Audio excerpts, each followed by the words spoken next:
Hey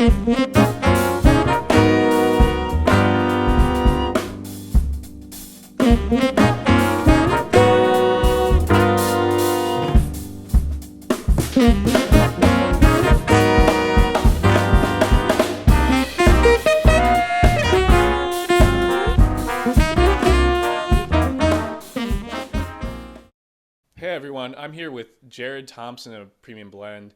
I've known Jared for about 12 years now, I think. A good long while. He's a great friend and someone I consider a mentor, and someone that we're really excited with Origins Jazz Series to be bringing in as part of a fantastic band, which I'll let him tell you all about. But how are you doing, Jared? I'm great. I'm awake and the sun is out. So that's two positives on the day already. Yeah, and with the weather we've had lately, it's not not any guarantee that we'll get any sun. At all. I mean, it's February. This is what it does this time of year, I guess. Yeah, for sure. So you're based in Indianapolis, Indiana, and you're part of the amazing band Premium Blend. Would you tell us just a little bit about yourself and about the band and what makes it all Yeah. go? Yeah. In a nutshell, I was born and raised here in Indianapolis. My parents encouraged me, my brother, and my sister. They encouraged us to get into music at a really young age. So we were all playing piano at about the age of 5, and studied classically all through high school. I started learning saxophone at 10 years old. And for me, the best place to listen to what a saxophone is supposed to sound like was the jazz genre. So at 10 years old, I was just hooked. It was just really captivating. It was part what's going on. I don't know what they're doing. And another part, this sounds incredible. How do they all know what to do at the same time, kind of thing. So it was just kind of investigating how the mechanics of the music worked. Then I went and got a music degree at Denison University. So while it's not known as like a bastion of music talent, uh, the advantage was that it was a very small school. And so I got a lot of personal attention and got to study under Pete Mills. He also teaches at Ohio State. I got to work and meet very frequently the late organ player Hank Marr, which was incredible, and Gene Walkup, the tenor player out of Columbus. So a lot of personal attention and like real life kind of lessons that may not happen in the classroom, but happened on a bandstand or things like that. And then came back in 2004 to Indianapolis and started Premium Blend about 2008 or so. And we really just kind of developed our sound just by, we had a weekly gig at the Chatterbox, a really famous small, quaint jazz club in downtown Indy. And we played every Sunday there for 8 years. And we just workshopped our tunes. We were all writing, we were all contributing, and just learning how to come together cohesively. And it just kind of happened by accident. The more you keep playing, the more intuitive you are to the people around you. And we ended up, we've produced 4 records since 2017, I believe. So yeah, I mean, it was just kind of like how you read about in books, that it was just, you just play with these guys and you get to meet them on a personal level, on a musical level, and all of that kind of gels together and creates this creature, I guess you could call it. Yeah, yeah, for sure. And for our Lexington-based folks, the Chatterbox, probably the closest thing that we have is TD's Lounge.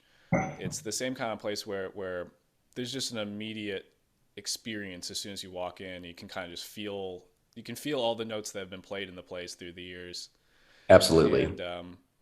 And yeah, and to have a weekly gig like that is just it's a gold mine for building chemistry as a band and building a sound. Do you all draw from particular influences, or is there anything that was like really shaped how you all came together as a band? Yeah, I mean, I think all of us individually have our own influences. I mean, my biggest influences are Sonny Rollins, Dexter Gordon, Joshua Redman. I know our keyboardist Stephen Jones is he's just a Herbie Hancock disciple. And that's great because that influence goes from, bebop to fusion and what's considered the modern sound now. Our guitar player, Ryan Taylor, of course, he's not from Indianapolis. He's originally from Richmond, Virginia, and then lived out in Tacoma, Washington before he came to Indianapolis. So Wes Montgomery was a huge influence on him in the jazz world. And then he moved to the place where Wes Montgomery's from, Brian Yard is our drummer. He's Barbadian. And so jazz wasn't really a thing in Barbados. So when he came to the States, he was playing a lot of rock, a lot of country. I mean, he's a really, really versatile drummer. And that unique perspective that he brings to the band kind of shapes our music as well, where we kind of piecemeal all these kind of influences together. But I think all of us collectively just understand innately who our influences are. And we make that work into one sonic statement. Yeah. I mean, the name kind of says it all, premium blend, right? Putting together these different parts and making it one thing together, not just the individual parts. Yeah. I mean, I think that was the point of the name when I came up with it. I was trying to find something ambiguous enough that didn't say like trio, quartet, quintet, and also didn't necessarily zero in on one specific kind of jazz sound, so it worked. And to be perfectly honest, I haven't been able to think up of another name that works better. So, it's stuck. Sorry, my dogs are enjoying each other's company right now. Come down. That's okay. It's fun to have them around. Mine is hiding somewhere. So yeah, I mean, I just wanted to ask one more thing. I don't want to keep you too long. In Indianapolis, it's a cool scene because it's got so many different types of venues. Like you mentioned the Chatterbox, and then I think I remember quickly that you all played at the Palladium. Yeah, I mean, it's a stunning theater. Right. I mean, And that's what? That's like 1,000 seats or? I want to say like 1,000 or 1,200. I mean, it's Yeah. massive, And then of course there's like, sometimes you'll find yourself playing in a ballroom for private function, and then it's, everything in between, restaurants. Do you Yeah, I mean, have? we do a lot of like coffee shop gigs or restaurant gigs, and the Jazz Kitchen, like a formal Mhm. kind of venue, and then those larger, Palladium, the Vogue, and those kind of things. Where the Indianapolis Symphony Orchestra performs, we've played on that stage before as well. Kind of runs the gamut from small, medium, and large. Yeah.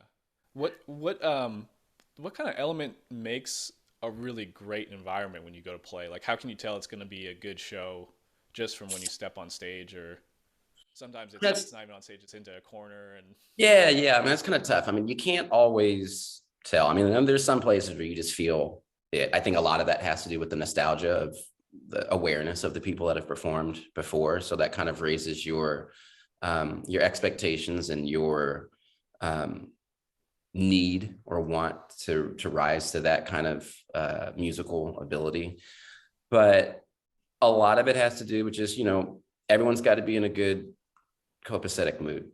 You know what I mean? The vibe with the band's got to be right, and then the audience has a lot to do with it as well. Like if they're there for that reason, for that same collective reason, that helps. But me personally, I mean, I love the big stage. It's great. For one, I mean, it's something that you put on your resume and that draws attention. But small, intimate clubs are just my favorite. I mean, you just have this, whether you're, the forefront of people's attention or not, you just have this ability to be able to control the entire room at once. And that means you can control it in a good way or in a bad way. I mean, like you just have a little bit more autonomy with smaller rooms. You're able to reach and captivate people a little bit more. And it's just a little bit more of a genuine and intimate kind of feel. At least that's how I think about it. So, I mean, I love the big rooms, but the small rooms, in my opinion, more often than not, is where that magic and that quintessential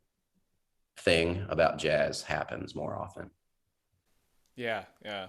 And that's definitely something that we go for with the Origins Jazz Series, and something we've been able to embrace at our home base 249.